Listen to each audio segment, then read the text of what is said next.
संजय राऊतांनी सर्व मंत्र्यांच्या बेडरूम मध्ये स्वतःचे कॅमेरे लावलेत का? नशीब पैशांची बॅगच दिसली, आणखी काही दिसलं नाही असा पलटवार रामदास कदमांनी संजय राऊतांच्या आरोपांवर केला।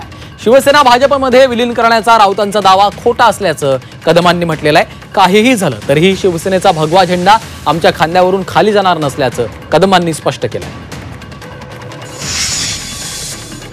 त्यामध्ये संजय शिरसाटांच्या बेडरूम मध्ये एक पैशाची बॅग आणि त्याच्या पुढे संजय शिरसाट असा व्हिडिओ आहे। मला आपण सांगा, माझे मित्र सन्माननीय आदरणीय संजय राऊत साहेब हे सकाळपासून संध्याकाळपर्यंत माध्यमामध्ये जनतेचं मनोरंजन करताना आपण पाहतो, तो भाग वेगळा आहे। पण आता मला एक गणित आता आणखी हे सुटत नाही, कोडच उलगडत नाही। आता संजय राऊत आणि प्रत्येक एकनाथ शिंदेच्या आमदारांच्या बेडरूममध्ये देखील कॅमेरा लावून ठेवलेत का? तर नशीब त्यांना पैशाची बॅग दिसली आणि का दिसलं नाही? हे काय दिसणं अपेक्षित? नशीब त्यांची पत्नी सोबत नव्हती।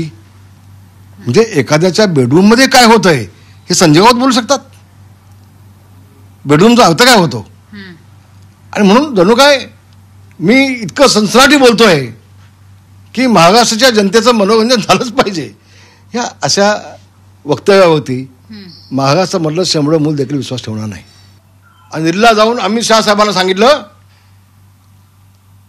की माझे सगळे आमदार घेऊन मी भाजपमध्ये समावेश होतो, मला मुख्यमंत्री बनवा, असे एकनाथ शिंदे बोलले। राऊत साहेब, मी साधा प्रश्न तुम्हाला हो, तुम्ही का आता अमित शाह साहेबांच्या कॅबिनेटमध्ये पण कॅमेरा लावून ठेवला का हो? की तुम्ही दिवसा स्वप्न बघायला लागलात?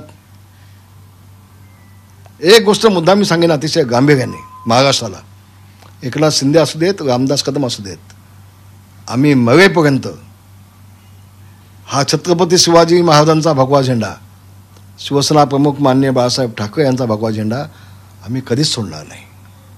ते मुख्यमंत्रीपद गेलं खड्ड्यात। अहो, मुख्यमंत्रीपद काय?